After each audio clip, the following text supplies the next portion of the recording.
Ako po si Miss Winnie at ito ang ating kwento. Tukso, yan ang kadalasang rason kung bakit nasisira ang isang pagsasama. Ang totoo niyan, Miss Winnie, bunga ko ng isang nasirang pagsasama. Ako nga pala si Alma, 46 years old.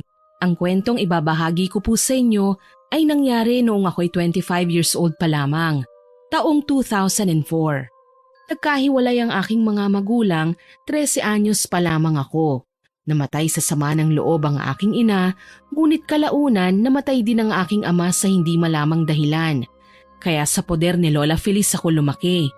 Ang kababata kong si Theo na kalaunan ay naging kasintahan ko ang palagi kong kasama.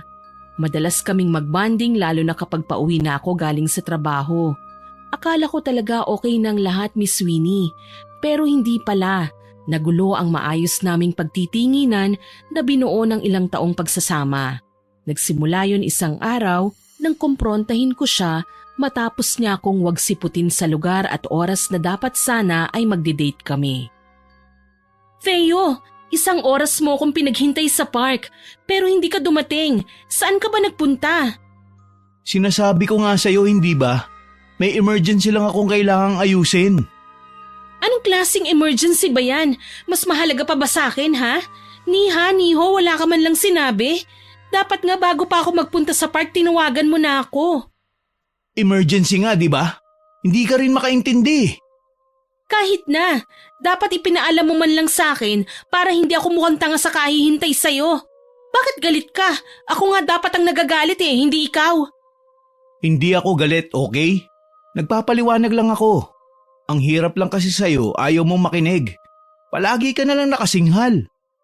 Bakit nga ba hindi kita pagtataasan ng boses? Pinaasa mo ako Ilang beses mo na bang ginawa ang ganito, ha? 4 na beses mo na akong pinaghihintay. Hindi ka man lang nagsusorry. Ano ngayon sa tingin mo ang mararamdaman ko? Ibang klase ka rin Sinabi ko nga sa'yo na emergency nga. Pero hindi ka man lang nag-alala. Ginawa mo pa akong masama. Umalis ka na. Walang patutunguhan tong pag-uusap na to. Umalis ka na. Tinalikuran ko si Theo tsaka marahas na pinahid ang luha sa aking mga mata. Ang point ko lang naman, sana kung yaman din lang na hindi kami matutuloy sa lakad namin, dapat tinawagan niya ako. Ang dami niyang pagkakataon pero lahat ng yun pinalagpas lang niya. Tapos ako pa ngayon ng kontrabida? Iisipin ng marami na sinasakal ko siya? Tsaka bakit kung kailan may lakad kami, tsaka naman umaatake ang emergency na yan? Umalis si Theo nang walang kahit na anong binitiwan na salita, kaya tuluyan na akong napahagulgol. Awang-awa naman akong nilapitan ng baklita kong kaibigan na si Kim at kaagad na inalo. Hinagod-hagod niya ako sa likod ko habang nakatanaw sa pintong nilabasan ng boyfriend ko. Tahan na, Sisi. Huwag mo nang dibdibin ang nangyari. Para sa akin, wala ka talagang kasalanan. Hindi ko lang maintindihan kung bakit ang tinding mga tuwiran niyang boyfriend mo. Pinamumukha niya sa akin na masama ako at kinakawawa ko siya. Hindi yan totoo, no? Alam mo, duda ako. May ibang babae yan si Theo. Panigurado. Ibang babae? Oo, ibang babae. Alam mo kasi, ang lalaking faithful, wala yang ibang pinagkakaabalahan. Pero kapag palagi na lang silang busy tapos wala namang matinong paliwanag sa tunay niyang sitwasyon, aba, may ibang kinakalantari yan. Kim, sigurado ka ba dyan sa sinasabi mo? Paano kung totoo? Paano kung ayaw na nga niya sa akin na ipinagpalit na niya ako? Teka lang, kumalma ka nga muna. Wala akong sinabi na kumpirmadong may ibang babae si Theo. Ang sa akin lang, baka may iba siyang babae. Kasi nga diba, dati hindi naman siya ganyan. Alam mo, para sure, bakit hindi natin siya manmanan? Para malaman natin kung totoo ba ang kutob natin. Paano kapag tama ka, Kim? Anong gagawin ko? Iniisip ko palang nasasaktan na ako. Hindi ko kayang mawala sa akin si Theo. Akin lang siya. Totoo ang sinabi kong yon, Miss Winnie. Maliban sa selosa akong babae, hindi ko gugustuhin ipagpalit niya ako sa iba. Mahal ko si Theo. Gagawin ko ang lahat para lang sa kanya. Kaya sakali man na malaman kong may iba siyang babae, hindi ko alam kung ano pang magagawa ko. Baka makapanakit ako nang wala sa oras. Mabuti na lang, nariyan si Kim na palagi akong binibigyan ng lakas ng loob. Yung tipong kahit gusto ko nang sumuko, nagagawa ko pang lumaban dahil nariyan siya. Pinahiran ko ang luha sa aking mga mata at pilit na ngumiti. Kakalma ko. Alam ko naman na sa mga susunod na araw, malalaman ko kung ano talaga ang tinatago ni Theo. Makalipas ang ilang araw, inimbitahan ako ni Kim na kumain sa labas. Libre daw niya dahil payday naman. Pumayag ako kasi nga siya ang gagastos. Hindi ko akalain na may plano na pala noon si Kim. Habang kumakain kami sa isang fast food chain, palihim siyang bumulong sa akin. Huwag kang magpapahalata, nandito sa loob ng kainan ng boyfriend mo. Nasa unahan lang natin, 3 mesa mula sa likod mo. Ano? Totoo ba yan? Oo nga. Basta huwag kang kikilos nang hindi ko sinasabi, ha? Kailangan muna natin siyang sundan. Seryoso ba talaga tayo dito, Kim? Basta, ako bahala. Nagdududa talaga ako dyan sa lalaking yan eh. May kasama ba siya? Natatakot akong lumingon, baka makita niya ako. Mag-isa lang siya, Ceci. Sa tingin ko, nagpapalipas lang siya ng oras dito sa kainan. Kabado man pinili kong umaktong normal habang pilit na tinatapos ang pagkain na nasa harapan namin. Nakakainis lang talaga dahil sa mga nalaman ko, parang nawalan na ako ng ganang kumain. Kailangan ko pang ikalma ang sarili kong nagsisimula na namang nervyusin dahil sa pagnanais kong makumpronta na kaagad si Theo. Makalipas ang ilang minuto, sumenyas na sa akin si Kim na aalis na kami. Sumunod ako sa kanya at nakita si Theo sa unahan. Pasakay na ng kanyang sasakyan. Swerte naman na may napara kami kagad na taxi at inutusan ni Kim ang driver na sundan namin si Theo. Hindi naman kalayuan sa fast food restaurant ang hinintuan niya. Nagulat nga lang ako, sa harapan ng isang bar siya nagpark at pumasok. Anong ginagawa niya rito? Yan ang kailangan nating malaman. Halika, pumasok na tayo. Paano kapag may nakita akong labag sa kagustuhan ko, Kim? Hindi ko kakayanin kapag nawala si Theo sa akin. Ay naku, Sisi. Umakto kang walang pakialam sakali man na may makita nga tayo. Bar ito, kaya lahat ng babaeng makikita mo sa loob, mahahalay talagang gumalaw. Ikalma mo lang yung sarili mo, okay? Tatandaan mo, ikaw ang girlfriend at ikaw ang nasa tama. Ewan ko ba, masama talaga ang kutob ko eh. Natahimik kami ng tuluyan nang makapasok ako sa loob. Kaagad na sumalubong ang amoy ng usok ng sigarilyo at alak at ang ingay ng maharot na musika, ang malalanding tawanan at girian ng mga babaeng bayaran kasama ang mayayamang DOM at mga binatang may pera man ay gusto lang makatake advantage sa mga babaeng napipili nila. Medyo nanibago ako sa kikislap-kislap na pulang ilaw kaya napahawak ako sa braso ni Kim. Nasaan na si Theo? Ano, nakita mo na ba? Oo, nakita ko. Papunta sa locker room. Halika, sundan natin. Diyos ko, sana talaga wala tayong makitang anomalya sa pagpunta ni Theo dito. Ang ingay mo, girl. Shh! Mamaya niyan mabuking tayo. Sorry, kabado lang. Pumasok nga kami sa locker room at natigilan ng makarinig ng ungol ng babae. Para bang nawawala sa sarili at animo may kasamang lalaki. Kinabahan ako. Bago ko pa man masilip sa likurang bahagi ng locker ang dalawa, ay natutop ko na ang bibig ko nang marinig ang pamilyar na boses ni Theo. Babe, kailan mo ba kasi balak na tumigil sa pagtatrabaho dito? Ayokong kung sino-sino ang tinitable mo eh. Baka sa susunod mabastos ka na ng mga customer mo. Tsaka na babe, alam mo naman na kailangan ko pa ng pera eh. Baka kulangin pa ang ipon ko sa pagpapagamot kay mama. Sana naman maintindihan mo ko. Ewan ko ba sa'yo? Sinabi ko naman na kaya kong ipagamot ang nanay mo. Pero nagpupumilit ka talaga na magtrabaho pa dito. Babe, hindi pa tayo kasal. Parang ang kapal naman yata ng mukha ko kung iaasa ko sa'yo ang gastusin ni mama sa ospital, hindi ba? Kahit na. Paano na lang kapag napahama ka dito?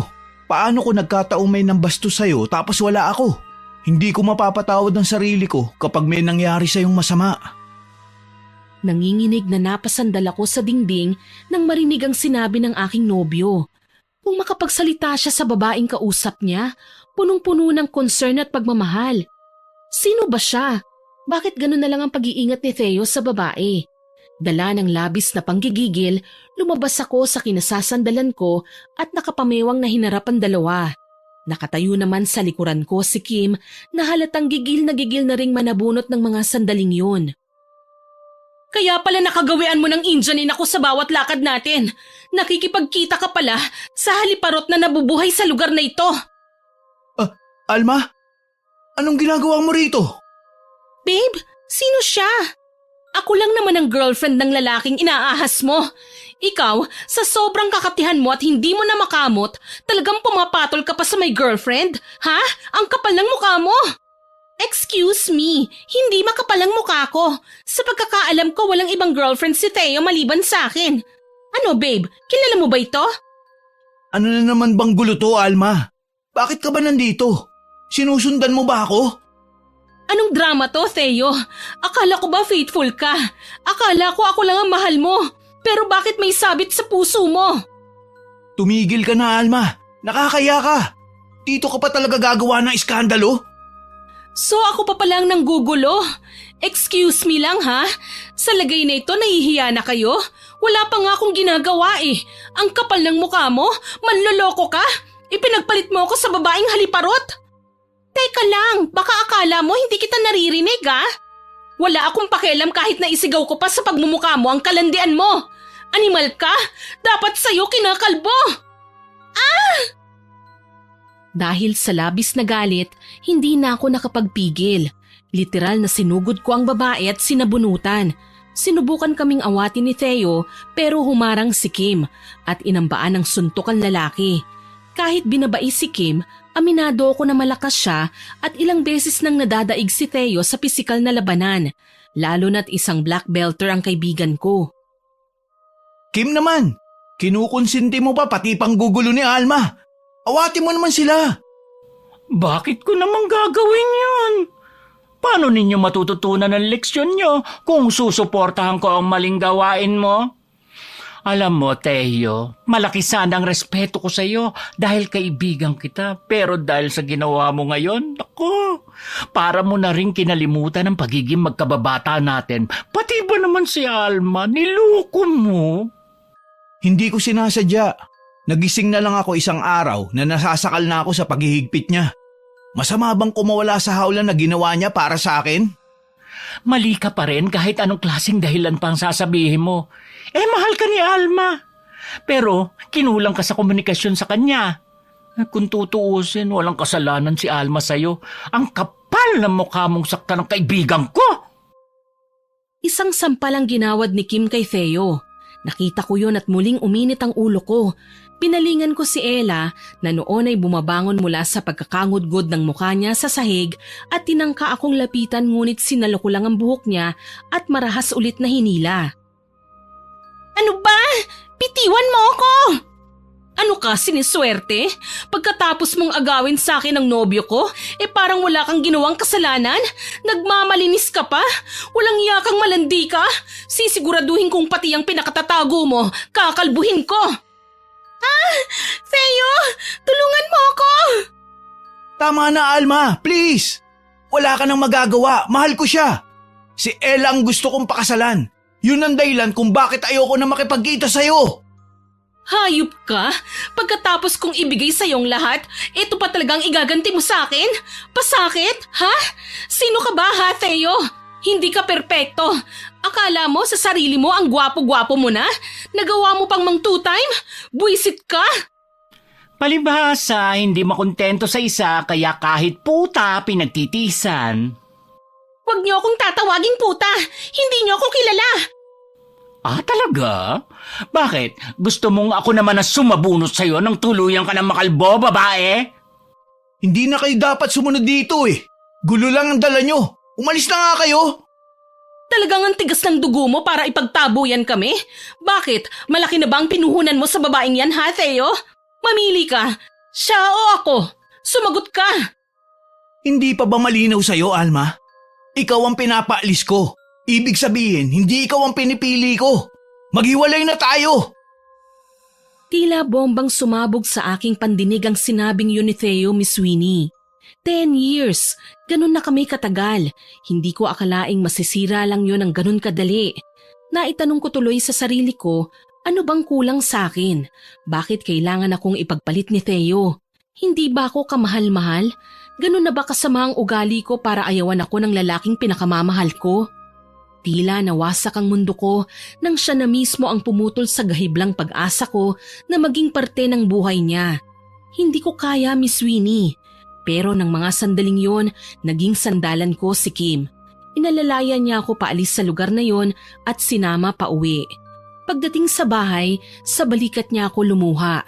Hindi ko matanggap na kung sinong babae lang ang sisira sa relasyon namin ni Theo.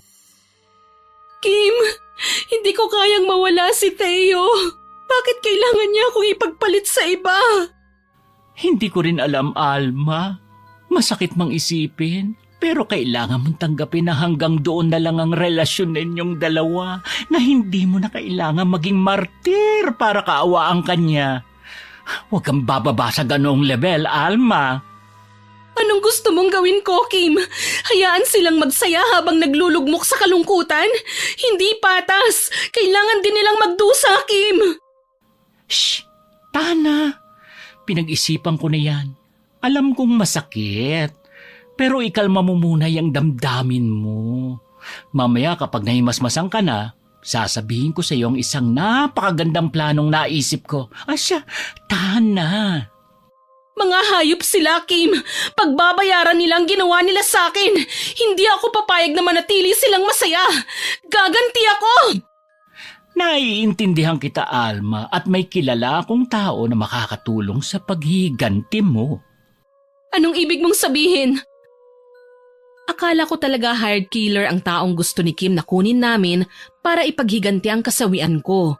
Nagulat na lang ako nang isama niya ako sa lakad niya pagkalipas ng 3 araw at ipinakilala ako kay Aling Cora, isang mambabarang. Noong nakita ko nga ang matanda, hindi ko alam kung matatawa ba ako o hindi.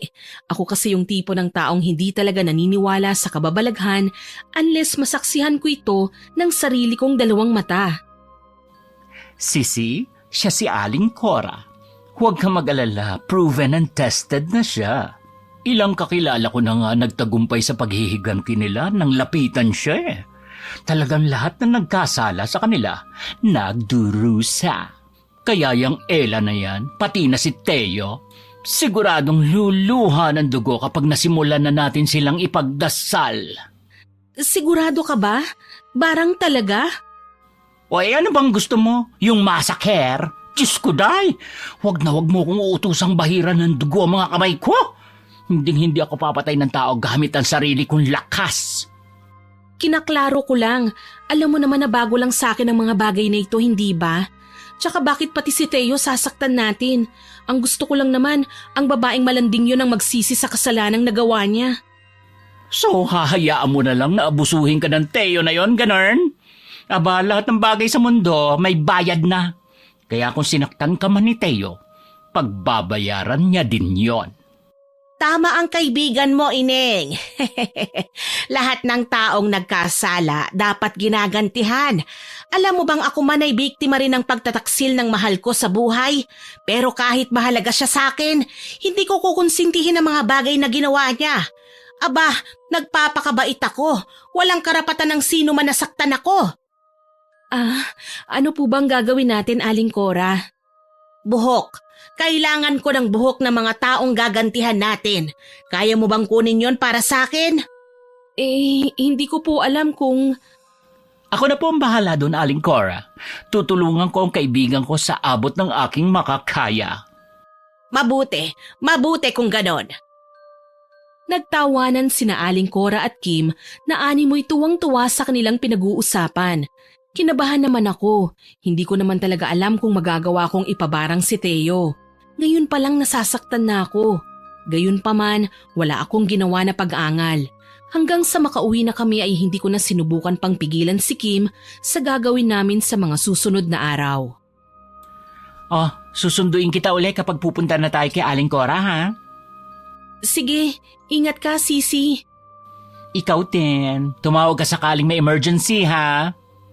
Teka lang, hindi pa pala ako nakakapagpasalamat sa'yo. Bakit? At para saan? Sa lahat ng ginawa mo para sa akin. Ang bait mo kasi, Sisi eh. Ipinagtanggol mo ko nang wala akong malapitan. Akala ko talaga magtatagal kami ni Theo. Ang sakit lang isipin na minahal ko siya ng sobra kahit na hindi na niya magagantihan pa ang pagmamahal ko para sa kanya. Kaibigan kita, Sisi. Alam ko kung anong pinagdadaanan mo. Naiintindihan kita. At kung hindi man kayang gantihan ni Theo ang pagmamahal na para sa'yo, hayaan mo na. Naniniwala ako na may lalaking nararapat para sa'yo. Padating pa lang yun. Kagaya ko na umaasang makikita na din ang Prince Charming ko. Kaya wala kang dapat na maramdaman kundi galit. At huwag kang papayag na hindi magantihan ng Theo na yon, no? Mapait na lamang akong ngumiti at kinawayan si Kim tsaka pumasok sa loob ng bahay. Siya naman umalis na para umuwi na rin sa kanyang tahanan. Hindi ko inaasahan na sa pagpasok ko sa loob, makikita ko si Theo. Alma, nariyan ka na pala. Sabi ni Lola Feliz umalis ka raw. Kilala naman niya ako kaya pinapasok niya ako rito. May lakas ka pa talaga ng loob na pumunta rito? Pasensya na. Kailangan kasi. Naparito ko para sabihin sa'yo na tapusin na natin ang relasyon natin. Wala nang spark eh. Niloloko mo ba ako? Anong spark? Ano ba tayo sa tingin mo? Kuryente? Pakinggan mo muna kasi ako. Bakit pa? Ginawa mo na nga akong kontrabida sa harap ng Ella na yun eh. Sinira mo ng tiwala ko. Teka lang, anong tiwala? Alma, nandito ako para tapusin ang lahat sa atin. Sana naman matanggap mo na hanggang dito na lang ang relasyon natin. Hindi na kita mahal. Nagdilim ang paningin ko sa narinig kong sinabi ni Theo. Yung pagsugod ko sa kanya may kasama ng sabunot. Galit na hinila ko ang buhok niya kaya nalagas ang ilang hibla nito. Gigil na gigil ko siyang dinuro nang sinubukan niya akong duruin. Marunong ka ng manakit, ha? Anong gusto mo? Matuwa ako sa pagiging lapastangan mo? Taksil ka! Manloloko! Bakit ba ayaw mong tanggapin ang paliwanag ko? Huwag mo na kasing ipilit ang hindi na pwede. Kahit anong gawin naman natin, talagang hindi na tayo magiging okay. Sakal na ako.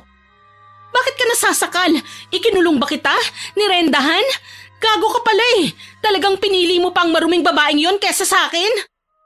Wala kang karapatang husgahan si Ella. Hindi mo alam kung sino siya at kung ano ang pinagdaanan niya. Kahit kailan, hindi ka makakahigit man lang sa kalingkingan niya. Pinagbabayo ko sa dibdib si Theo, dala ng labis na pagkapuot. Kung kanina parang hindi ko siya kayang saktan, ngayon ay kayang-kaya ko na siyang ipapatay. Walang puwang sa mundo ko ang mga manloloko. Umalis ka na, Theo, at huwag ka nang babalik pa rito kahit kailan. Hindi kita kailangan. Magsama kayo ng haliparot na babaeng pinili mo. Sigaw ko sabay hagulgol ng iyak. Hindi ko matanggap na masisira lang ng ganon ang relasyon namin, pero ano bang magagawa ko? Siya ang naunang nagbahid ng dumi sa malinis na intensyon namin sa isa't isa. Dala ng labis na desperasyon, nagawa kong bumalik sa bahay ni Aling Cora nang nag-iisa ng gabing yun. 3 katok lang ang ginawa ko, pinagbuksan naman niya ako kagad. Isang nakangising muka ng ginang ang tumambad sa akin sa may pintuan. Iha, bumalik ka. Aling Cora? Sabi ko naman sa'yo, Iha, hindi mo dapat kinaaawaan ng mga ganyang lalaki. Walang magandang maidudulot sa'yo ang mga taong kagaya niya.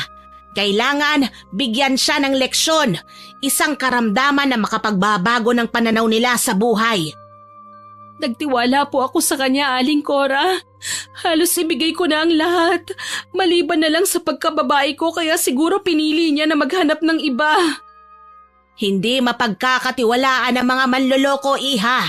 Kahit ilang taon pa ang lumipas, basta gusto nilang manloko, gagawin nila yon hanggang sa makita nilang lugmok na ang taong nais nilang pasakitan. Sa inyo ko na po ipinagkakatiwala ang lahat, Aling Cora. Magdusa ang mga taong dapat magdusa.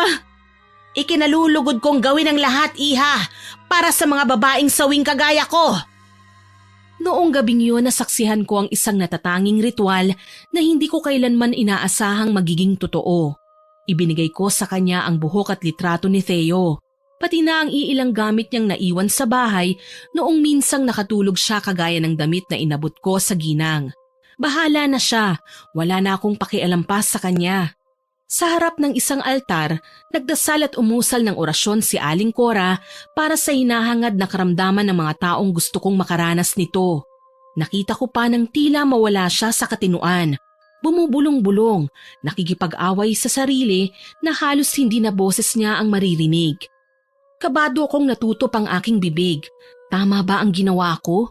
Hindi naman ako masamang tao eh. Pero sa tuwing naaalala ko si Theo at ang paglalambing niya kay Ella, gusto kong magwala. Gusto kong pumatay ng tao. Bakit sa dinami-rami ng pwedeng magloko, si Theo pa talaga? Na may malalim na kaming pinagsamahan? Hindi ko na namalayang nakatulog na ako sa kaaabang kay Aling Cora. Mahinang tilaok ng mga manok ang nagpagising sa akin pagsapit ng umaga. Tahimik ang buong kabahayan, pero animo may mga matang nakatitig sa akin sa kawalan. Bumangon ako at lumabas ng kwarto. Hinanap ko si Aling Cora. Sa bahay na niya ako nakatulog dala ng matinding stress at pagod. Aling Cora? Aling Cora? Shh! Huwag kang maingay, Alma. Madidistorbo natin siya. Nasaan ho ba kayo, Aling Cora? Nandito ako, Alma. Hindi ko ho kayo makita, Aling Cora. Dito banda. Napalinga-linga ako sa buong kabahayan hanggang sa mapansin ko ang laylayan ng isang duster sa ilalim ng mesang kainan sa may kusina. Napayuko ako at nakita ang dilat na mga mata ni Aling Cora. Nanlalalim ang paligid nito at magulo ang buhok. Nakangisi na animoy may karimari-marim na ginagawa. Aling Cora, ano bang ginagawa niyo dyan? Huwag ka nga kasing maingay. Sige ka, kapag nadistorbo natin siya hindi na babalik sa'yo si Theo. Natutup ko ang aking bibig nang masundan ng tingin ng tinitignan din niya. Sa may altar, nakita ko ang isang malaking nilalang na animo daga, ngunit kasing laki ng aso na kinakain ang nakaalay ng mga gamit at buhok ni Theo. Halos maubos na niya ang mga ito. Sumisingasing ang nilalang at halos sabik na sabik pang makakain ng mas marami. Maya-maya pa, hinila ko ni Aling Cora. Pinatago rin niya ako sa mesa. Tuloy, nagsiksikan kaming dalawa sa ilalim nito. Ewan ko ba, animo nahilo ako nang mapansing nagsalita na naman sa wikang Latin si Aling Cora at sa halip na ipagtabuyan ng nilalang ay tila ba sinasamba pa niya ito. Nagmistulang eko ang boses ni Aling Cora sa microphone na unti-unting humihigop sa kamalayan ko hanggang sa matulala na ako. Kalaunan, dahil sa pagkakabigla at takot, hindi ko nakinaya ang aking mga nakita. Nagdilim ang aking paningin at walang malay na humandusay sa sahig. Saan ka magaling at sobrang pag-aalala ko sa'yo, ha? Alam mo bang tinatawagan kita sa cellphone pero hindi ka sumasagot? Diyos ko, akala ko dahil nagpatiwakal ka na. At bakit ko naman gagawin yun? Aba, malay ko ba sa'yo? Hindi ko naman kayang hulaan ang nasa isip mo, no? Kahit kailan, hindi ko papangaraping mamatay. Marami pa akong gustong gawin sa buhay, Kim. Gusto ko pang maghigante. Gusto ko pang makitang lumuha ng dugo ang Ella na yun bago siya magpasyang tapusin na lang ang buhay niya. Ay, bongga! Gusto ko yan, dear. Nagiging palabang ka na. Saan mo natutunan yan? Kay Aling Cora. Nanlaki ng husto ang mga mata ng bakla kong kaibigan matapos kong sabihin sa kanya na nanggaling ako kina Aling Cora. Pagkatapos kong mahimatay, nagising ako na nag-aalala at nakaabang sa akin ng ginang. Tila ba walang bahid ng kawirduhan sa katawan. Maayos nang nakapusod ang puro puti niyang buhok at may hawak na tasa ng kape sa isang kamay. Tila iniwan na ng kung anong malignong sumapi sa kanya ang katawan ni Aling Cora. Talaga? Nagawa mo magpunta doon na mag-isa? Tapos gabi pa talaga, sus Ginoo. Hindi ka natakot? Mabait naman si Aling Cora. Medyo weirdo nga lang. Pero hindi naman niya ako pinabayaan. Isinagawa niya ang paghiganti sa paraang gusto ko. Hala, paano? Basta, Magugulat ka na lang. Tila ba hudyatang sinabi kong yon nang sabay kaming mapalingon ng kaibigan ko sa driveway. May dumaang kotse pero hindi ito lumagpas sa bahay kundi nagpark lang sa tapat ng tahanan ko. Lumabas mula sa hinintong sasakyan si Theo. May dalang bulaklak at bihis na bihis. Tumuloy ang binata sa loob at lumapit sa amin. Nakanganga namang nakaantabay si Kim sa mga susunod na mangyayari. Alma, mahal ko. Anong ginagawa mo rito, Theo? Hindi ba't iniwan mo na ako na pinili mo si Ella kaysa sa akin? Nagbago na ang isip ko. Ikaw na ngayon ang mahal ko, Alma. Ay, wow! Ganun na lang yon. Pagkatapos mo saktan ng kaibigan ko, basta ka na lang darating dito as if walang nangyaring sabunutan ni Eme sa pagitan ninyo ni Ella? Kaya nga ako nandito. Gusto kong humingi ng tawad sa mahal ko. Isang malaking pagkakamali ang ginawa kong panluloko sa kanya, pare. Pare ka dyan. Gusto mo bugbugin kita? Hayaan mo na, Sisi. Ganyan talaga kapag ginayuma ang isang tao. Saglit na nakakalimot. Ang tanging nasa isip niya lang ay ako. Loka ka talaga, Alma. Ayaw-ayaw ka nung una, tapos ngayon, malalaman kong pumunta ka pala kay Aling Cora. Sisi naman, akala ko ba suportado mo na ako sa lahat ng gusto ko? Hayaan mo na, hindi ka ba masaya para sa akin? Magbabalikan na kami ni Theo. Mahal na niya na ako ulit. Ay! Ewan ko sa iyo! Papasok na nga ako sa loob. Igagawa ko kayo ng merienda. Ngumiti ako at sinundan ang tingin ng kaibigan ko. Hindi niya alam kung ano ang mga isinakripisyo ko nang pumunta ko kay Aling Cora. Hindi niya alam ang kapalit nito sakaling maningil sa akin ng pagkakataon. Ang karma na nararapat sa akin dahil sa pagiging sakim ko sa pag-ibig. Mula noon, nagbago na ang pakikitungo ni Theo sa akin. Parang bumalik kami sa dati. Kahit may relasyon na kami, para pa rin siyang nanliligaw na labis namang ikinatataas ng kilay ni Kim. Siguruhin mo lang na hindi ka ngangawa oras na maboryan at saktang ka na naman, ha? Sisi, kumalma ka nga. Lagi ka nalang galit. Kita mo naman parang bumalik na kami sa dati. Sigurado ko hindi na niya ako ipagpapalit pa. Ay naku, ewan ko sa inyo. Asya, maiwan na muna kita. Iidlip lang ako. Hindi ako nakatulog na maayos kagabi. Bakit naman? Yung buwisit mong boyfriend. Kinulit ako ng kinulit kung ano ba ang paborito mong pagkain. Ilang linggo na ba siya ganyan? Parang sumobra naman yata sa dosage ng gayuma si Theo. Tumahimik ka nga, ang ingay-ingay mo. Babe, Babe, bakit? may ibibigay ako sa'yo. Ang sweet mo naman. He, makalayas na nga. Natatawang sinundan ko na lang ng tingin si Kim bago ko nilingon si Theo. Puno ng pagmamahal ang kanyang mga tingin para sa akin. Kampante ako na hindi na niya ako ipagpapalit.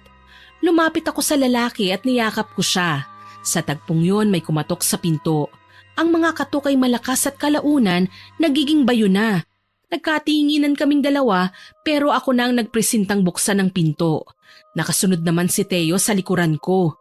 Pagbukas ko ng pinto, nagulat ako nang tumambad sa akin si Ella.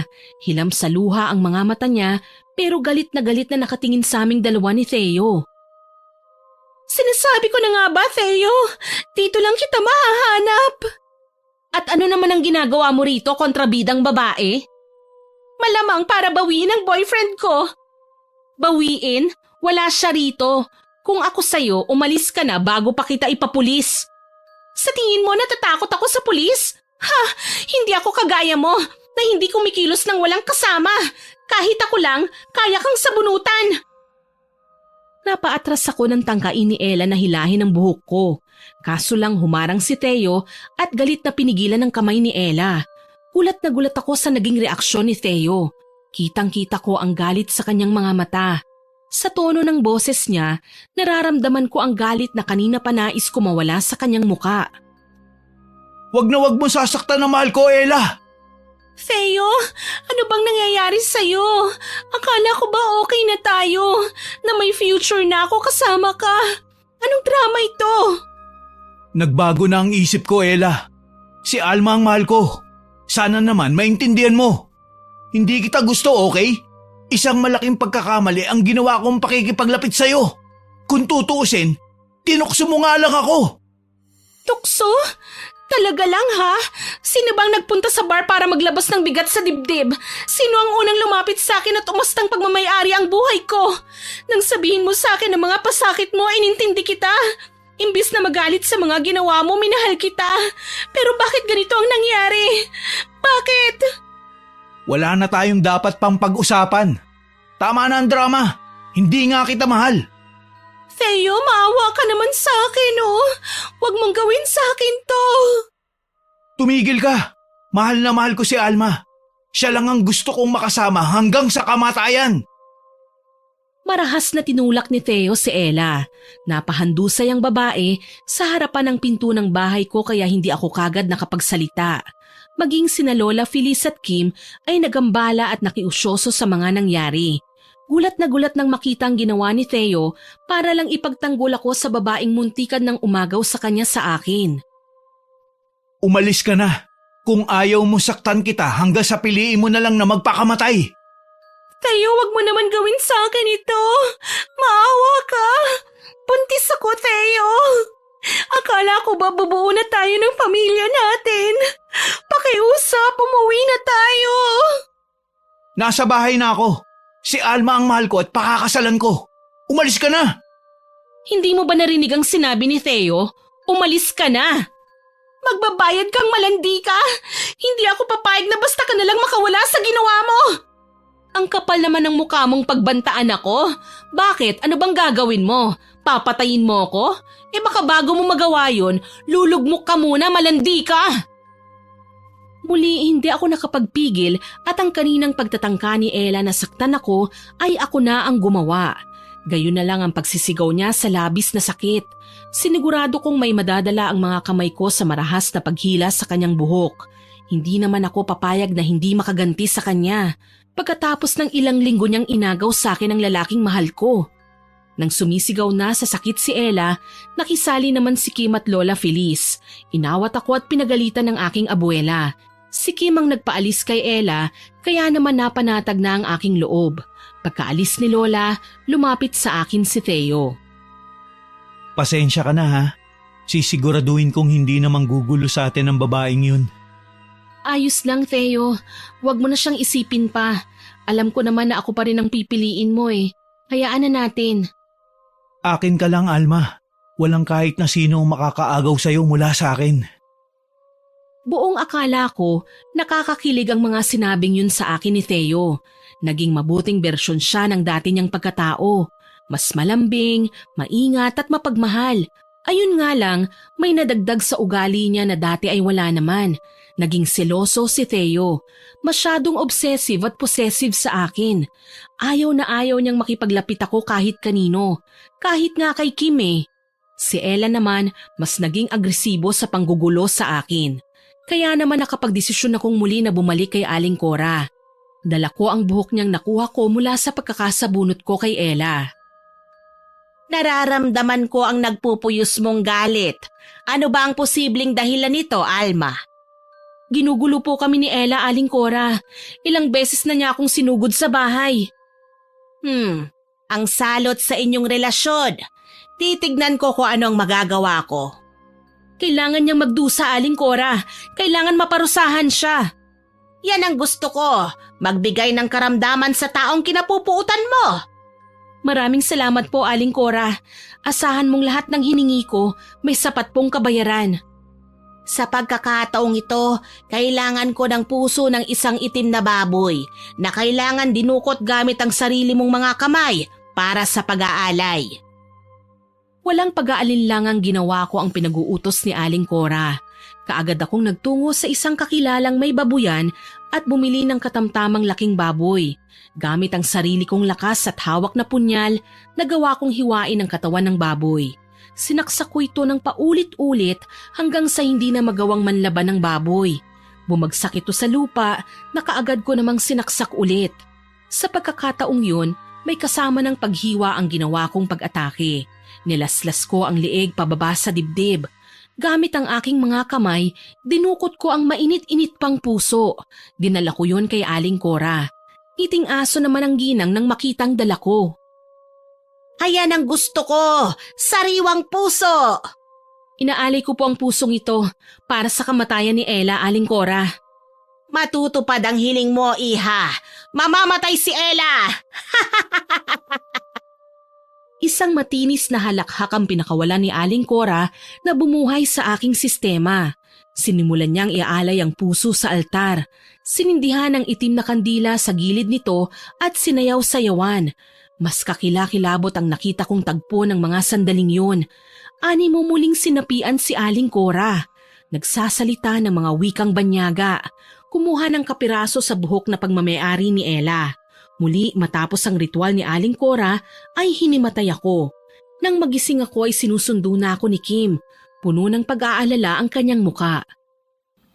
Kailangan mo na umuwi, Sisi. Inatake sa puso ang lola mo. Natakot na magwala si Teo sa loob ng bahay niyo. Galit na galit ang lalaki nang hindi kanya madatnan sa bahay. Ano? Isinugod ko na sa ospital ang lola mo. Si Teo naman, nakaabang sa labas ng bahay mo. Buti nga nagawa ko pang humingi ng tulong sa mga tanod eh. Anong ginawa ni Theo? Ayun, nag-eskandalo. Ay, halika na. Kailangan mo na umuwi para kumalma na ang lalaking yon. Kapag nagtagal ka pa rito, baka bunutin na niyang isa-isa mga halaman ninyo. Naku, pinagkakaabalahan pa naman niya yun ngayon. Ewan ko nga ba kung anong nangyayari sa kanya, Kim. Basta na lang siya nagkaganyan eh. Hindi naman siya dating mainitin ng ulo. Tsaka hindi siya mahilig sa iskandalo. Ay naku, Sisi. Basta, hayaan mo na. Ang importante, makauwi ka ngayon sa inyo. Nagmamadali nga kaming umuwi ng kaibigan ko sa bahay. Nadatnan namin si Theo na parang wala sa sarili. Halos ubusin niya sa kakapitas ng dahon ng mga halaman namin. Dahil sa kanyang ginawa, kabadong tinawag ko ang pangalan niya at pinigilan. Theo, ano bang ginagawa mo? Alma, ikaw na ba yan? Bakit ngayon ka lang umuwi? Saan ka ba nagpunta? Hindi ba't sinabi ko sa'yo na huwag ka nang basta aalis nang hindi ako kasama? Nag-alala ako sa'yo. May importante lang akong nilakad, Theo. Hindi mo naman kailangan mag-alala sa akin eh. Yung nilakad mo, ano ba yan? Tao ba ang pinuntahan mo, ha? Ano? Anong ibig mong sabihin? Siguro lalaki ang pinuntahan mo, no? Lalaki ba yan? Ano, may relasyon na ba kayo? Ayaw mo na sa akin? Teka, ano ba yung pinagsasasabi mo? Theo, may mahalaga akong pinuntahan, pero hindi ibig sabihin nun nanlalaki na ako. Wala ka bang tiwala sa akin? Ano ba naman yung binibintang mo? Akin ka lang, Alma.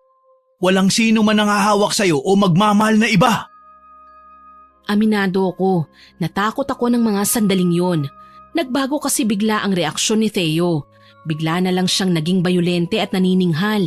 Parang hindi na siya ang kaharap ko. Parang ibang tao na. Napilitan akong pumasok sa bahay dala ng kahihiyan. Nagsisimula kasing magparinig sa mga kapitbahay si Theo na para bang binabantaan niya ang mga tao na huwag kailanman lalapit sa akin. Hindi ako kagad nakapagsalita sa kanyang sinabi. Basta hinila ko na lang siya papasok para makaiwas kami sa tiyak na sakuna. Sakali mang may sumagot kay Theo at labanan ng pagwawala niya, lalo na't may mangilan-ngilan pa namang loko-loko sa amin. Lumipas ang ilang araw, mas lalong lumala ang kalagayan ni Theo. Hindi na siya umuwi sa bahay niya. Palagi na lang siyang nakabantay sa akin. Tuloy kahit sa pagpunta ni Ella sa bahay namin ay ako na ang natatakot para sa kanya. Noong huling punta niya kasi, binigwasan siya ni Theo at umuwing duguan ang muka. Buti na nga lang talaga napigilan ko si Theo na habulin ng babae. Maging si Kim, hindi na nagugustuhan ang mga ginagawa ng lalaki. Payong kaibigan lang, no, Sisi? Hiwalayan mo na si Theo. Pakiramdam ko talaga wala siyang mabuting idudulot sa iyo. Simula na magkabalikan kayo, ganyan ang pakikitungo niya sa lahat ng tao. Para siyang isang mabangis na hayop. Anong gusto mong gawin ko, Sisi? Bumalik kami sa dati? Yung nasasaktan ako at nahihirapan? Ganun ba? Wala tayong ibang choice kaysa naman lumala pa siya. Hindi ko kaya, Kim. Malaki na ang isinakripisyo ko para magkasama lang kami. Pakiusap naman hayaan mo na lang siya. Kung nagsiselos man si Theo, di fine.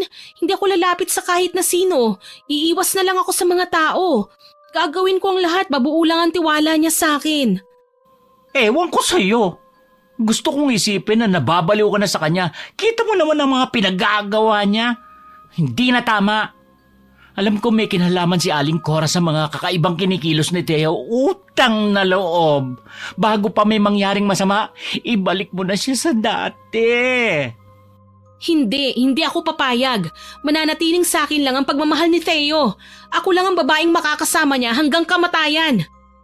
Hoy, Alma! Gumising ka nga! Hindi nasabi maganda tong ginagawa niyo, hindi ba? Ano, gusto mo bang ako pa mismo ang gumawa ng paraan para bumalik si Theo sa dati? Yan ang wag na wag mong gagawin. Kapag ako iniwan ni Theo, dadalhin mo ang konsensya buong buhay mo. Magpapakamatay ako. Hindi makapaniwalang tinitigan ako ni Kim. Alam kong hindi niya nagustuhan ang pinaggagawa ko, pero ayokong mawala sa akin ang kaisa-isang lalaking minsan nang nagpahalaga sa akin. Di bali nang mabuhay siya ngayon sa dilim. Ang mahalaga, akin siya at walang aagaw pa sa kanya. Makalipas ang ilang araw, nasa labas ako ng bahay namin at nagwawalis ng mamataan ko ang isang babaeng balot na balot ang buong katawan at halos hindi na makilala. Ayaw naman lumapit para malaman ko kung may kailangan ba o wala. Para makasigurado, ako na mismo ang gumawa ng hakbang para makausap siya. Miss, anong kailangan mo? Alma? Ella? Ikaw ba yan? Anong nangyari sa'yo? Gusto kong humingi ng tawad sa ginawa ko, Alma. Alam kong may relasyon pa kayo ni Theo nang umiksena ako sa buhay ninyo. Nanggaling ako sa hirap at nang makita ko ang ganda ng buhay na posibleng ibigay sa akin ni Theo, nasilaw ako. Nagkataong malungkot siya at nagkaproblema sa relasyon niyo, kaya sinamantala ko ang pagkakataon. Umasta akong anghel na nakahandang tugunan at pakinggan ang lahat ng hinaing niya. Hindi ko alam na mabilis palang mahulog sa akin si Theo. Ang totoo niyan, hindi ko siya mahal. Ginamit ko siya. Kailangan ko lang na magpanggap para maisagawa kaagad ang kasal. May ipinapagamot akong nanay at siya lang ang makakatulong sa akin eh. Sana mapatawad mo ako, Alma. Bakit ka pa humihingi sa akin ng tawad? Hindi mo alam ang sakit na nadarama ko nang malaman kong baliwala na ako sa kaisa-isang taong pinag-alayan ko ng lahat. Narito nga ako para bumawi eh. At para makiusap sa'yo na itigil mo na ang ginagawa niyong ritual para magkasakit ako. Itigil mo na ang pambabarang. Papanong nagpatingin ako sa isang albularyo, Alma? Gagaling lang ako ng lubusan kung lalapit ako sa'yo at magpapakumbaba. Kaya parang awa mo na. Tanggalin mo na ang karamdaman kong ito. Napaiyak ako ng tuluyan dahil sa kanyang pagmamakaawa. Hindi ako literal na masama, Miss Winnie. Nagawa ko lang naman ang mga bagay na ito dahil binulag ako ng galit. Pero ngayong nakikita ko si Ella, lalo na nang tanggalin niya ang balot sa kanyang katawan, naawa ako at halos masuka. Nagnanaknak ang balat niya sa dami ng uka at sugat. May nana na ang mga yun at nanlaladkit na. Halos magkagulo pa nga ang mga langaw nang tila mag-unahan sila sa pagdapo sa bawat nakabukang sugat. Natutup ko ang aking bibig. Ganito ba kalupit ang dapat kong parusa kay Ella? Hinawakan ko ang kanyang kamay at mapait na nginitian. Halika, sumama ka sa akin. Ipapagamot natin yan. Saan tayo pupunta? Sa pinagmulan ng karamdamang yan. Sisi, saan ka pupunta? Ay, teka. Ella? Ikaw ba yan? My goodness, ano nangyari sa'yo? Mahabang kwento, Sisi, pero kailangan nating umalis. Ipapagamot ko si Ella kay Aling Cora. Oh no! Huwag mong gagawin yan! Sa simula pa lang, wala nang balak si Aling Cora na maging maayos ang buhay ninyo dahil naghihiganti siya. Anong ibig mong sabihin? May nadiskubre ako, girl. Hindi ba't broken-hearted si Aling Cora? Ang tatay mo pa lang nang iwan sa kanya, kaya naging miserable ang buhay niya. Totoo ba yan? Paano naman nangyari yun? Namatay ang mga magulang ko, maliit pa ako, hindi ba? Oo, tama ka. Pero alam mo ba kung sinong may gawa ng maaga nilang kamatayan? Si Aling Cora. Mind you, girl, pagkatapos mamatay ng nanay mo, ay nagluksa ng todo ang tatay mo. Pinilit pa ni Aling Cora na ipagsiksika ng sarili niya sa buhay ng ama mo. Kaya lang todo tanggi naman si Tito sa kanya. Dahil sa galit, binarang ng ginang ang tatay mo kaya siya namatay. Nalilito ako. Paano mo nalaman ang lahat ng ito? Ano pa nga ba, di kinuwento ng lola mo? Ngayon ko nga lang nalaman kaya todo takbo ko para maabutan ka eh. Tapos yung ginawa niya kay Teo, hindi talaga gayuma, kundi barang. Kinokontrol niya paunti-unti ang isipan ni Teo para mapasunod ka sa talagang gusto niya. Balak niyang saktan ka. Napaiyak ako sa aking mga nalaman. Hindi ko alam na ganito pala magbiro ang pagkakataon, na may mga taong mas pinahahalagahan pa ang sariling kaligayahan kesa sa ibang tao. Napahiya ako nang may mapagtanto ako. Wala rin pala akong pinagkaiba kay Aling Cora. Nagpabulag ako ng galit kaya naman marami akong nasaktan. Dahil sa aking ginawa, pinahiran ko ang luha sa aking mga mata. Sisi, sabihin mo sa akin, ano bang kailangan kong gawin? Kaya nga ako nandito para madaling ka nang umalis at magpunta sa albularyo. Kailangan mo ipatanggal sa manggagamot ang barang na nilagay ni Aling Cora sa nobyo mo. Pati ba si Ella gagaling din? Oo naman, may posibilidad. Kaya nga umalis na tayo. Nakita ko pa naman si Teo papunta dito. May dalang itak. Anong gagawin niya? Malamang makikipagpatayan na siya kapag may nagtangkang lumapit kay Alma. Diyos ko, kasalanan ko to eh. Ako ang may kagagawa ng lahat ng ito. Mamaya ka na magdrama, babae. Umalis na tayo! Patakbo na kaming tatlo sa pintuan nang mapansin kong kumalabog ang pinto. May bumabayo nun sa labas. Animo galit at hindi na magpapapigil. Alma! Nasaan ka? Nasa loob ka ba? Buksan mo tong pinto! Mahal kita, Alma! Hala, anong nangyari kay Teo? Bakit nalalalim na ang paligid ng mga mata niya? Para siyang walang tulog. Baka pagtatagpasin niya tayo. May backdoor ba kayo? Baka pwede tayong dumaan doon. Sumunod kayo sa akin. Hindi tayo pwedeng mamatay dito. Alma! Kahit hindi ka magpakita, mahahanap kita! Lumabas ka na dyan kung ayaw mo saktan ko mga kasama mo sa loob! Sige na, mauna na kayo. Ako nang bahala rito. Gaga ka ba? Ano, papatayin mo talaga ang sarili mo? Hindi ako papayag. Hindi pwede.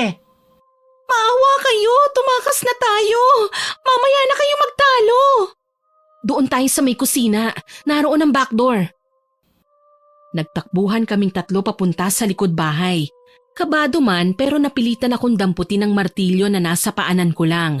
Maging sina Ella at Kim ay minuestrahan kong maghanap ng pwedeng pananggala sa mga magtatangka sa buhay nila. Mabilisan naman kaming nagtatakbo palayo sa bahay. Mabuti na lang talaga hindi kami naabutan pa ni Theo. Nakapara rin kasi kami kagad ng taxi bago pa man siya makatunog na nakalabas na pala kami. Sa isang kamalig sa likod ng ospital kami dinala ni Kim. May albularyong nakatira doon at pinatuloy kami sa loob.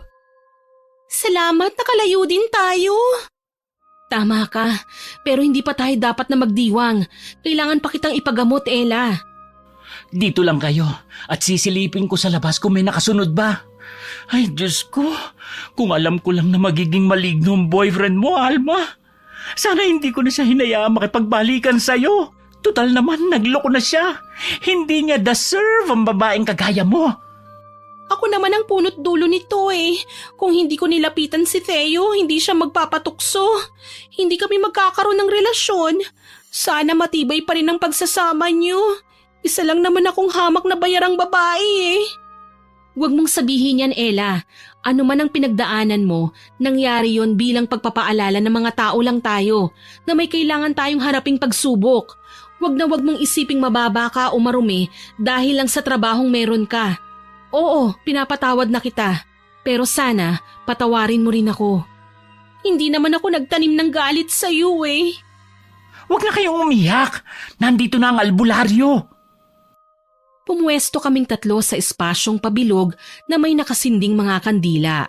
May mga kung ano-anong halamang gamot ang nakapalibot doon, mga mutya at langis na nakasabit. Sa misita, nakapatong ang mga papel na may nakasulat na orasyon. Sa tingin ko ay pangontra sa barang at pag-atake ng kung ano-anong elemento. Sa pangunguna ni Kim, minuestrahan kami ng albularyo na gawin ng mga ritual. Pumikit tayo at ipagdasal natin ang gagawin nating orasyon. Natatakot ako, Sisi. Huwag kang matakot, Alma. Alam ko kung anong nararamdaman mo. Naiintindihan kita. Sana din, lakasan mo ang loob mo. Hindi man tayo malapit sa isa't isa, Alma. Asahan mong nandito lang din ako sa tabi mo. Gagawin ko ang lahat para makatulong. Pumikit na nga kaming tatlo at hinayaan ng albularyo na ilabas ang inorasyonan niyang lubid. Ayon pa sa matanda, kailangan kong ayusin at tanggalin ang pagkakabuhol ng lubid para mabawasan ang barang na nakadikit na sa katawan ni Ella. Pinagpapawisan na ako pero hindi ako tumigil sa pag-aayos ng buhol. Alam ko, magagawa kong iligtas si Ella sa tiyak na kapahamakan. Lumipas ang 10 minuto. Halos maiyak ako sa labis na takot. Namutla na lang bigla si Ella at bumagsak sa lupa. Ella, teka lang, huwag ka munang susuko. Hindi pa ako tapos sa ginagawa ko. Hindi ko na yata kaya. Girl, huwag kang magpatay-patayan dyan. Ang tapang mo kaya. Nagawa mo ngang sumugod sa bahay ng sisi ko eh. Tapos ngayon babagsak ka na lang bigla. Ay, huwag ka sumuko, gaga! Kim, kailangan mo akong tulungan. Hindi pwedeng mamatay si Ella. Diyos ko naman, bakit pa ngayon lang kayo nagkasundo kung kailan may mamamatay na? Huwag niyo nga akong ini-stress! Huwag kang susuko. Huwag kang matutulog, ha? Lumaban ka, Ella! Muli, pinag-igihan ko pa ang pagtanggal ng mga buhol ng lubid. Ilang sandali lang, napapangiti na ako sa tuwa. Nagagawa ko ng tanggalin ng buhol. Nang maayos ko na nga ito, hinihingal na niyakap ko si Kim. Salamat, mababawi ko na ang sumpa na binigay ko kay Ella. Pinagtulungan naming buhati ni Kim ang babae. Ginamot siya ng albularyo. Sinigurado na walang sugat na malalampasan at tinapalan ng mga dahong magpapatuyo sa mga sugat. Ay, salamat. Nabawasan na kahit papaano ang problema natin. Oo nga eh. Alam mo, Sisi, ang gaan ng pakiramdam ko ngayong nagkapatawaran na kami ni Ella. Nalulungkot lang ako sa kinasapitan ng relasyon namin ni Theo. Huwag kang mag-alala, Sisi. Magiging okay din ang lahat. Magtiwala ka lang. Alam mo, isa sa mga natutunan ko sa pangyayaring to ay ang maging mapagkumbaba at huwag matakot humingi ng tawad. Tama ka, Sisi. Nung una naging makasarili ako. Nasaktan kasi ako eh. Alam mo naman kung gaano ko kamahal si Theo. Hindi ko matatanggap na may iba siyang minamahal. Nabigla ako, nagtampo. Alam mo naman yung pakiramdam ng niloko, hindi ba? Walang kasing sakit. Alam mo kasi, Sisi, nagbabago ang emosyon natin. Habang tumatagal ang sariwang galit, hinanakit, kumukupas din. Hindi porket galit ka at nasaktan o ninais na gumanti, ay masama ka ng tao. Normal lang sa atin yun. Pero alam mo, bilib ako sa iyo. Nagawa mong iligtas ang buhay ni Ella. Doon pa lang, mataas na ang tingin ko sa iyo. Napaiyak ako sa mga sinabi sa akin ni Kim. Hindi niya ako hinusgahan kahit nagkamali ako. Bagkus, binigyan pa niya ako ng pag-asa. Tinuruan niya akong magbago. Pinagpahinga kami ng albularyo at sinabing bukas na namin ipagpatuloy ang ritual at ang pagbabasa ng orasyon. 2 tao pa ang kailangan naming ayusin, kaya kailangan naming magpalakas. Pagsapit ng umaga, nadatnan ko si Ella sa kusina. Matamlay man ay alam kong papagaling na siya. Kita ko sa mukha niya ang pagod, nangiti naman ang itinugon ko sa kanya. Kumusta ka na? Okay lang ako. Maraming salamat sa ginawa mo, ha? Alam mo, Alma, nahihiya ako sa'yo. Naging masama akong tao eh. Huwag mong sabihin yan. Alam mong masama rin ang ginawa ko sa'yo. Biktima lang naman tayo ng mga pangyayari. Sa ngayon, binibigyan tayo ng pagkakataon na mabago pang mga pagkakamaling yun.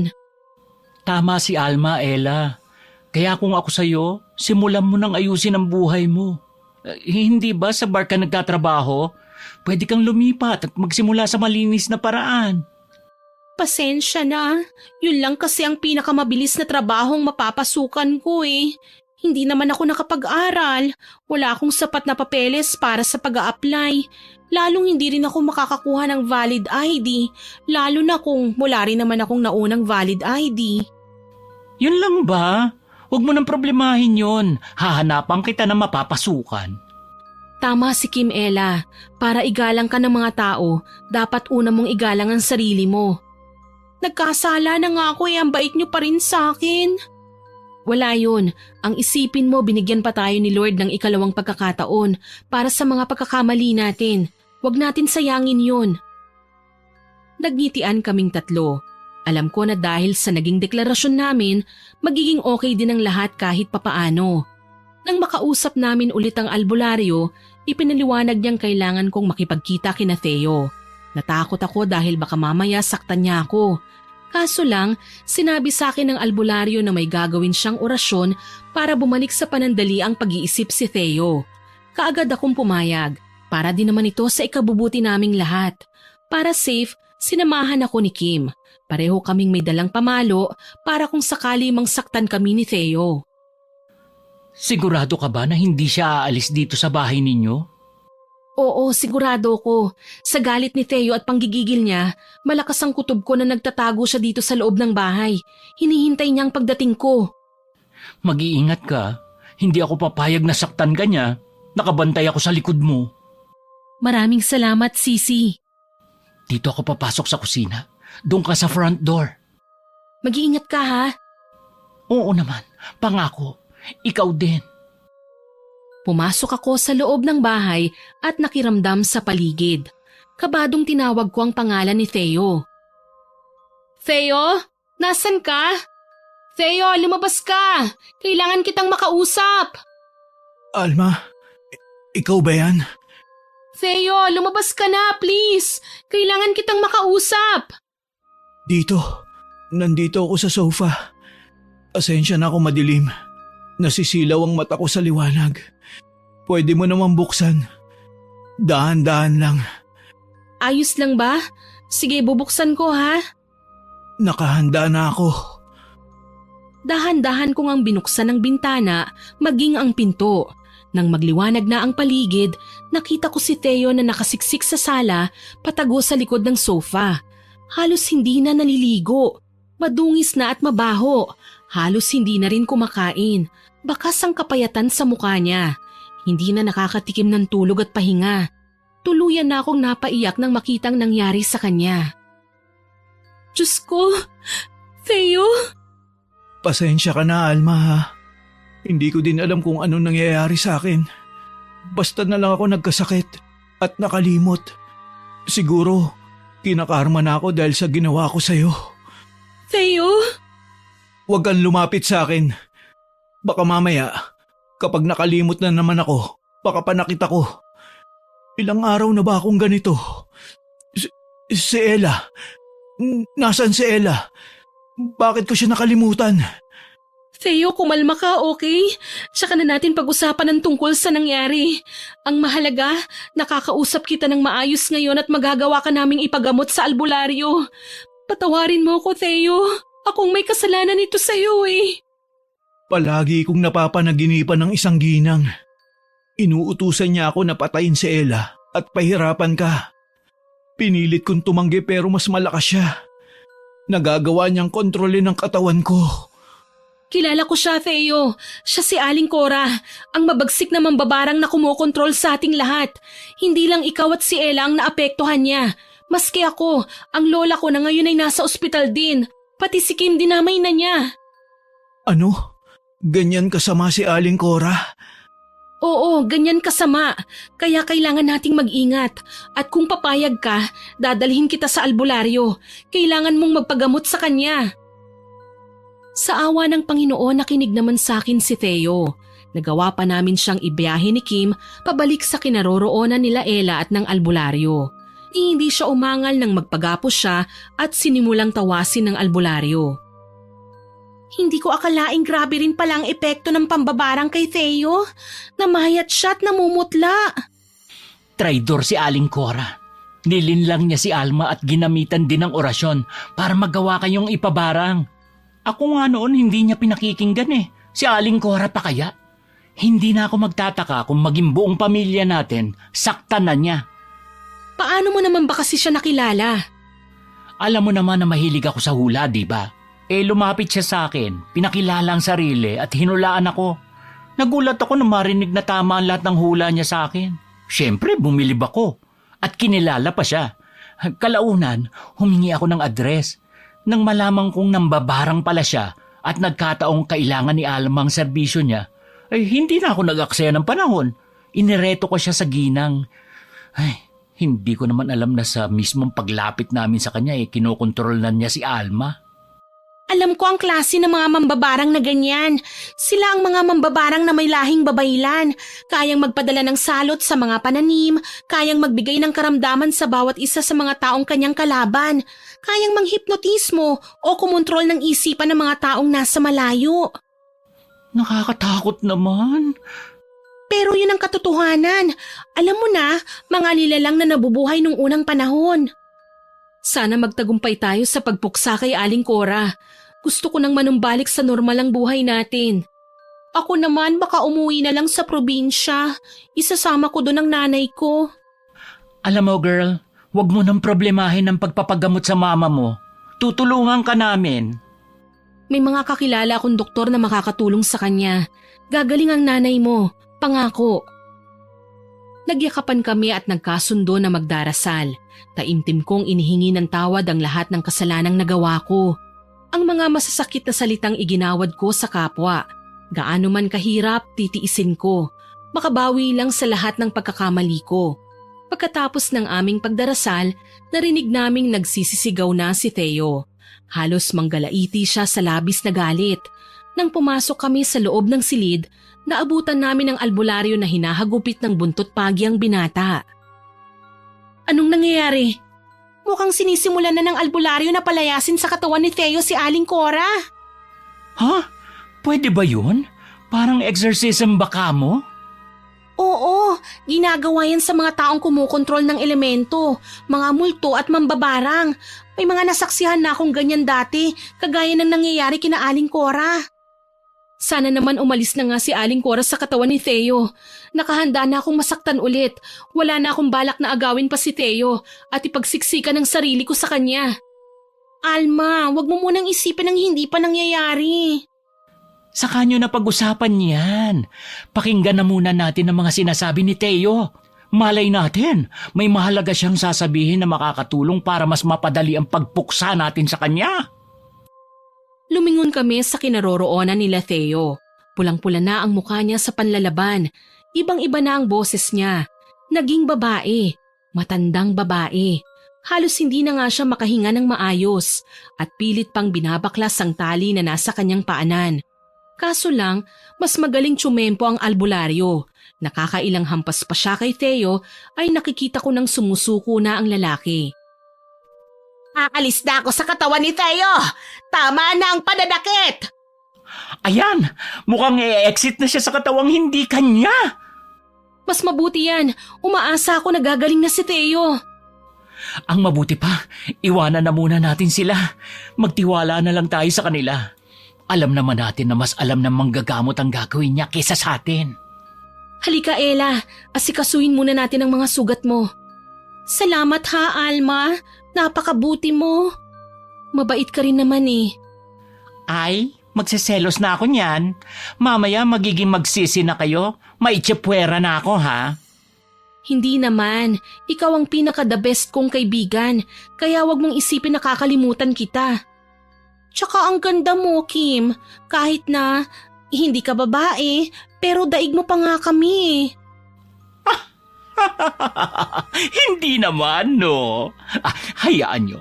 Matapos na lang ang problema natin ngayon, paggagandahin ko kayo. Ilang minuto pa ang paghihintay namin hanggang sa lumabas na ang albularyo na gumamot kay Theo. Aniya, tuluyan nang umalis sa katawan ng lalaki si Aling Cora. Hindi na niya magagawang saktan o kontrolin pang muli ang lalaki dahil binigyan din siya ng pangontra.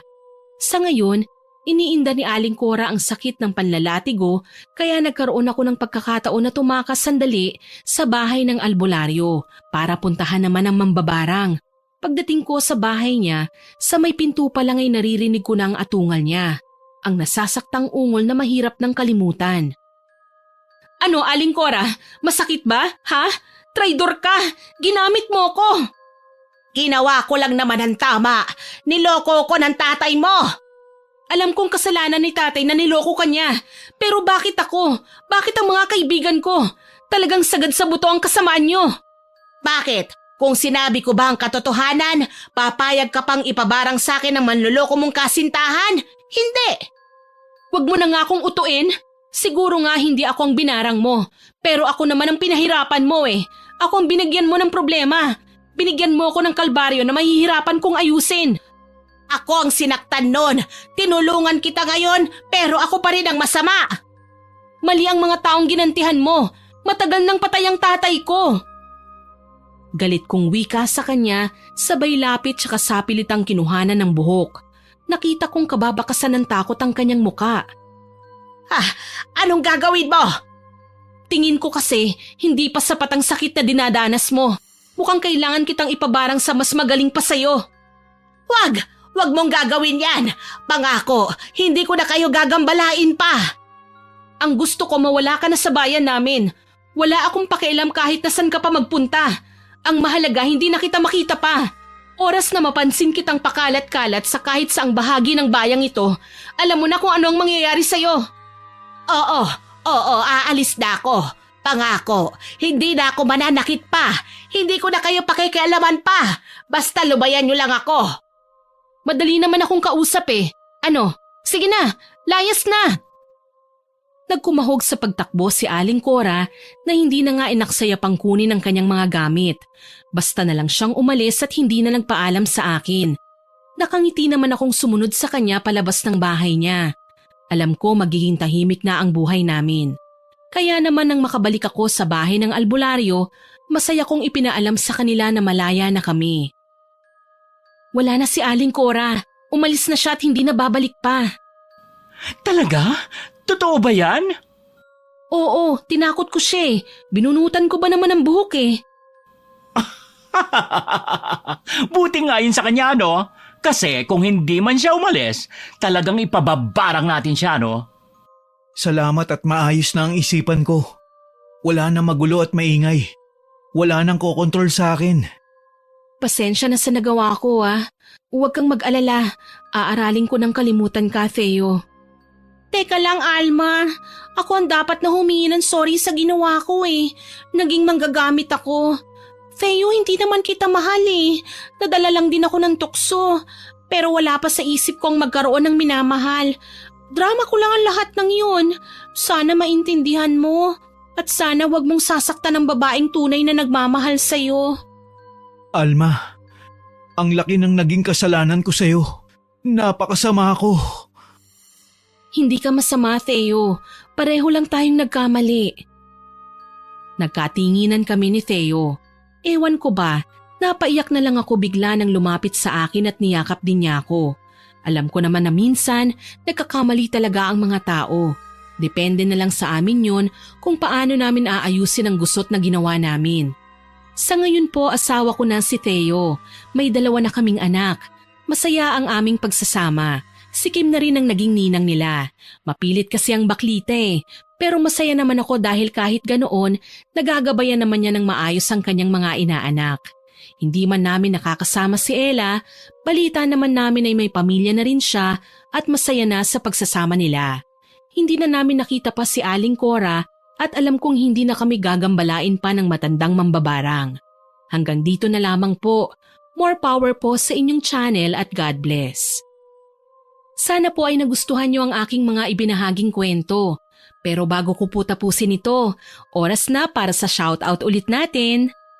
Shoutout po kina Miss Heli Borja from Cavite, Miss Grace Largadas from Surigao del Norte, Sir Darren Subcon from Binangonan Rizal, Miss Jeneline Mix Vlog, Miss Ana Vencer Francisco na namamlansya daw po habang nakikinig from Riyadh, Miss TVJ Rosie Gedorio, Miss Chris Alcantara, Miss Emily Servano at sa family niya, kay Mary Joy Roaring Belches na nakikinig sa atin at sinabi niya na nakakawala raw po ng pagod at stress ang stories natin. Kasama niyang nakikinig ang kapatid niya at pinsan niya from Bicol. Kay Shems at sa asawa niyang si Engineer Sid from Saudi Arabia, Ma'am Raquel Hasegawa from Japan, Miss Alma Flores na lagi pong nakasubaybay sa atin, Ma'am Rosemary Sabandeja from Cebu City, Miss Girlie Almasher from Germany, kay Sir Henry Sarmiento, kay Ma'am Lilibeth Torres from Pampanga, at sa mga kasamahan niyang sina Roland, Mike, Rose, Niba, Marcelina, Marlene, Donna, Rusty at Nong.